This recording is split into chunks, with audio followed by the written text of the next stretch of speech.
Class 7 মাকু থেকে final টার্মের জন্য কয়েকটা ইম্পর্টেন্ট প্রশ্ন, এবং আমি আশা করছি এখান থেকেই প্রশ্ন আসবে। মাকু পড়ে তোমার কেমন লাগলো? কোন চরিত্রটি সব থেকে ভালো লেগেছে লেখো। প্রখ্যাত কথাশিল্পী লীলা মজুমদারের একটি কিশোর উপন্যাস মাকু। উপন্যাসটিতে দুটি ছোট মেয়ের সাহসিকতা এবং বিভিন্ন কার্যকলাপ আমাকে খুবই আনন্দ দিয়েছে। কালিয়ার বনের মধ্যে বিভিন্ন জীবজন্তুর আচরণ বা চালচলন বেশ মজাদার এবং আনন্দবর্ধক। সার্কাস দলের লোকেদের খেলা দেখানো, জাদুকরের পরীদের রানীকে নামানো, মাকুর নানা রকমের কায়দা কৌশল খুবই ভালো লেগেছে। হোটেলওয়ালার সহৃদয় ব্যবহার, ঘড়িওয়ালার মাকুর প্রতি ভালোবাসা আমার মনকে ছুঁয়ে যায়। সব মিলিয়ে মাকু গল্পটি আমার খুব ভালো লেগেছে। মাকু গল্পে আমার সবচেয়ে ভালো লেগেছে সোনাটিয়ার পিসেমশাইকে, যাকে সোনাটিয়া মাকু বলে মনে করেছিল। পিসেমশাই পুলিশের একজন বড় কর্তা হলেও ছোটদের সঙ্গে খুব সহৃদয় আচরণ করেছেন। এমনকি হোটেলওয়ালা তাকে চাকরের মতো খাটিয়ে নিলেও তিনি কখনোই কিছু বুঝতে দেননি যে তিনি একজন পুলিশের বড় অফিসার। বড় হলেও যে ছোটদের সঙ্গে ছোটদের মতো করেই মিশতে হয়, তা এই পিসেমশাইয়ের চরিত্র থেকেই আমরা শিখতে পারি। নেক্সট হচ্ছে মাকুকে বা মাকুর পরিচয় দাও। প্রখ্যাত সাহিত্যিক লীলা মজুমদারের মাকু গল্পে মাকু ছিল একটি কলের পুতুল। ঘড়িওয়ালা বহু বছর ধরে ঘড়ির কারখানার পুরনো কলকবজা দিয়ে মাকুকে তৈরি করেছিল। সে বিভিন্ন প্রকার কাজ করে দিতে পারত, কিন্তু সে কাঁদতে পারত না, কারণ ঘড়িওয়ালা তার শরীরে কাঁদার কল বসায়নি।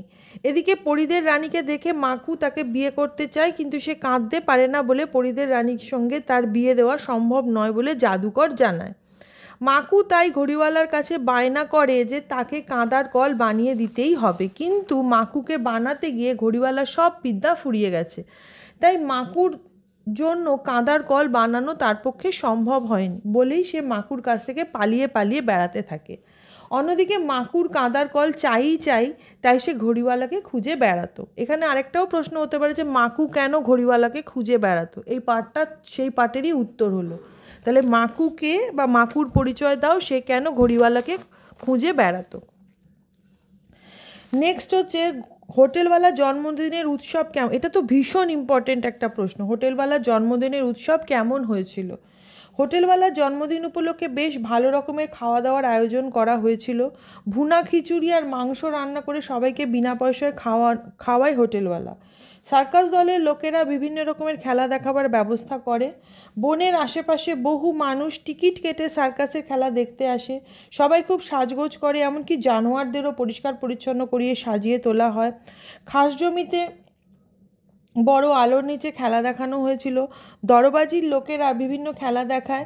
সোনাটিয়া নাচ গান করে সকলকে আনন্দ দেয়। জাদুকর আকাশ থেকে পরীদের রানীকে নামায়। মাকু নাচ করে, নানা ধরনের খেলা দেখিয়ে দর্শকদের হাসায়। সেদিন রাতে পরীদের রানীর সঙ্গে মাকুর বিয়ে দেওয়া হয়। খেলা শেষে সবাই বটতলায় ফিরে এসে দেখে সেখানে সোনাটিয়ার মামনি, বাপি, আম্মা, ঠাম্মু, পিসি, পিসেমশাই, বোম্বা উপস্থিত হয়েছে। এরপর সবাই মিলে খাওয়া দাওয়া করা হয়। আনন্দ করতে করতে এভাবেই হোটেলওয়ালার জন্মদিনের উৎসব পালন করা হয়। বুঝতে পেরেছো?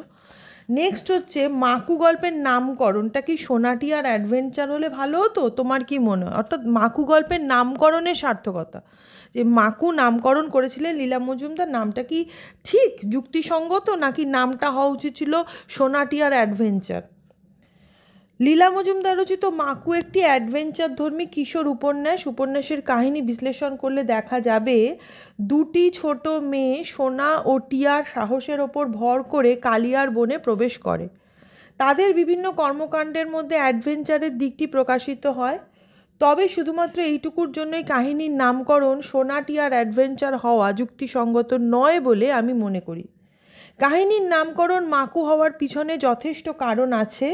এই মাকু চরিত্রটি খুব আকর্ষণীয় এবং কাহিনীর প্রায় সবটা জুড়ে আছে তার কার্যকলাপ।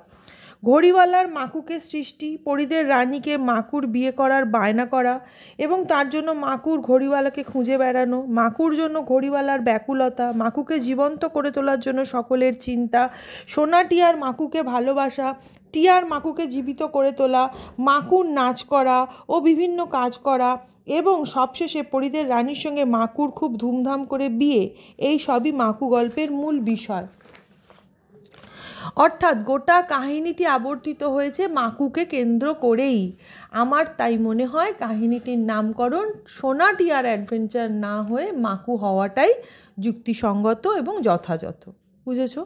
এবার লাস্ট একটা প্রশ্নর একটা পার্ট দিচ্ছি, যেমন মাকু কে, এখানে আরেকটা পার্ট হতে পারে যে মাকু কী কী কাজ করতে পারে এবং সে কেন ঘড়িওয়ালাকে খুঁজছিল, এটাও একটা পার্ট হতে পারে। তো সেই জন্য মাকু কী কী কাজ করতে পারে এটা একটা ছোট্ট করে লিখে দিয়েছি। মাকু প্রকৃতপক্ষে একটি যন্ত্রপুতুল, সে অনেক গুণের অধিকারী। সে কথা বলে, নাচ করে, অঙ্ক কষে, হাতুড়ি পেটে, দড়ির জট খোলে, পেরেক ঠোকে, ইস্ত্রি চালায়, রান্না করে, কাপড় কাচে, সেলাই কল চালাতে পারে। মাকু শুধু কাঁদতে আর হাসতে পারে না, তাই দুঃখ পেলে বা কাতুকুতু দিলেও সে নির্বিকার থাকে। তাহলে মাকু থেকে লাস্ট মোমেন্ট সাজেশন হিসাবে এই 4টে মাত্র প্রশ্ন দিলাম। এই 4টে থেকে তোমরা অ্যাবসলিউটলি পাবেই। আমার একদম যত বছরের অভিজ্ঞতা তার থেকে বলছি।